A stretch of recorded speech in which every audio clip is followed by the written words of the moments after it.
এটা হলো যে আমার যে খুব পরিমাণ দেখবেন হাইপার টেনশন আর ডায়াবেটিসের পেশেন্ট খুব বেড়ে গেছে।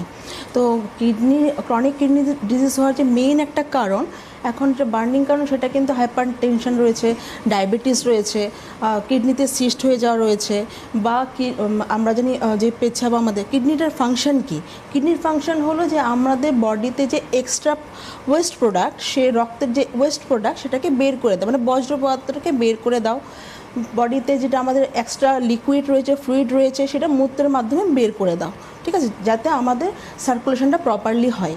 এবার সেখানের জন্য এইগুলো যখন ঠিকঠাক হতে পারছে না, তখনই কিন্তু আমাদের সিকিডিটা হয়। এবার ধরুন আমি মূত্রনালীতে আমার অবস্ট্রাকশন হচ্ছে, এবার সেখানে টিউমার হতে পারে, স্টোন হতে পারে, সিস্ট হতে পারে। সেই কারণগুলোর জন্য যখন ফ্লুইডটা ঠিকঠাক বডি থেকে বেরোতে পারে না, যখন জমে যায়, তখনই কিন্তু আমাদের এই ক্রনিক কিডনি ডিজিজটা হয়।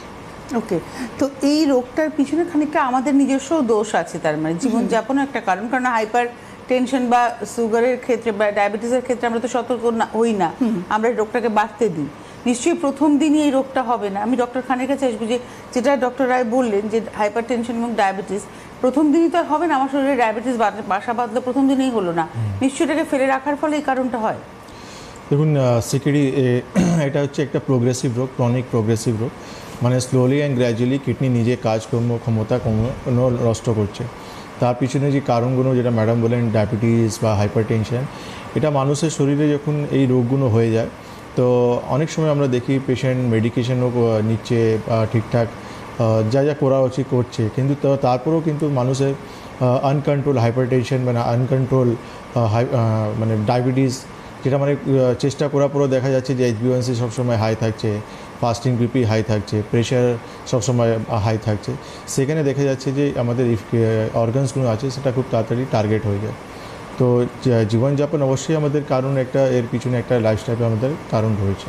ওকে, তো আমরা আজকে আলোচনা করছি সিকিডি নিয়ে, কিন্তু আপনারা যে কোনো সমস্যা নিয়ে আমাদের ফোন করতে পারেন। আপনি যে কোনো সমস্যায় ক্রনিক ভুগছেন, আপনার জন্য কিন্তু এই অনুষ্ঠান।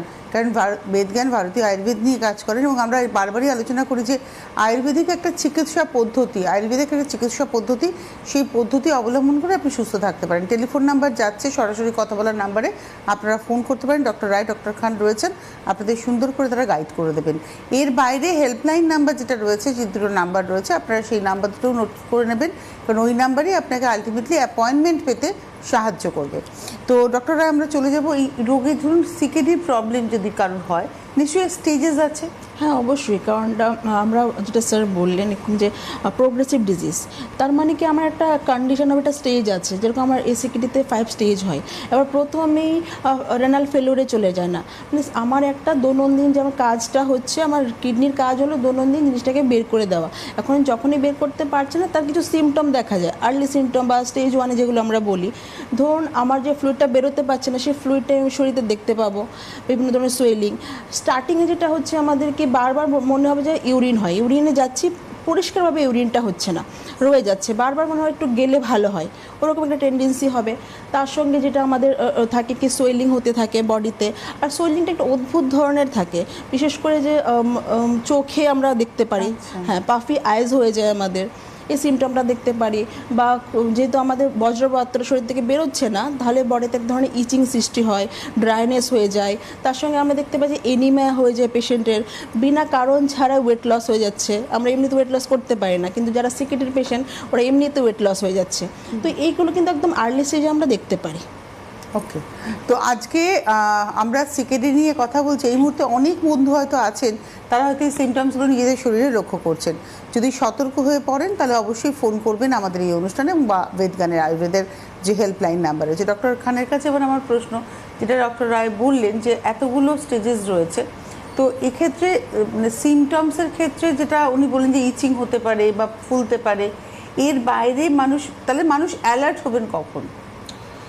দেখুন, আপনি লং টার্ম ডায়াবেটিস বা হাইপার টেনশন পেশেন্ট আছেন, তাহলে আপনাকে সবসময় অ্যালার্টে থাকতে হবে। আপনাকে ইনভেস্টিগেশন বা প্রপার ডক্টর কনসালটেশনে আপনাকে সবসময় থাকতে হবে। কেন কি এই রোগগুলো কিন্তু এই যে ডায়াবেটিস বা হাইপার টেনশন রয়েছে, এটা আলটিমেটলি আপনার অর্গানসগুলোকে টার্গেট করছে, নট অনলি কিডনি, হার্ট, চোখ বা স্ট্রোক হওয়ার চান্সেস বা নার্ভের সমস্যা যে কোনো সময় আপনার আসতে পারে। এই জন্য আপনাকে সবসময় ডক্টর সুপারভিশনে আপনাকে থাকতে হবে। আপনার ইনভেস্টিগেশন আপনাকে প্রপারলি করাতে হবে, চেক আপে আপনাকে প্রপারলি থাকতে হবে। তাতে কী হবে যে আপনার সমস্যাটা যখন আর্লি স্টেজে ধরা পড়বে আর ওই সময় থেকে কিন্তু রোগের উপর কাজগুলো স্টার্ট হয়ে যাবে, প্রপার ম্যানেজমেন্টে আপনি তাহলে রোগটাকে আটকাতে পারবেন। কেন কি কল আছে? একটা কল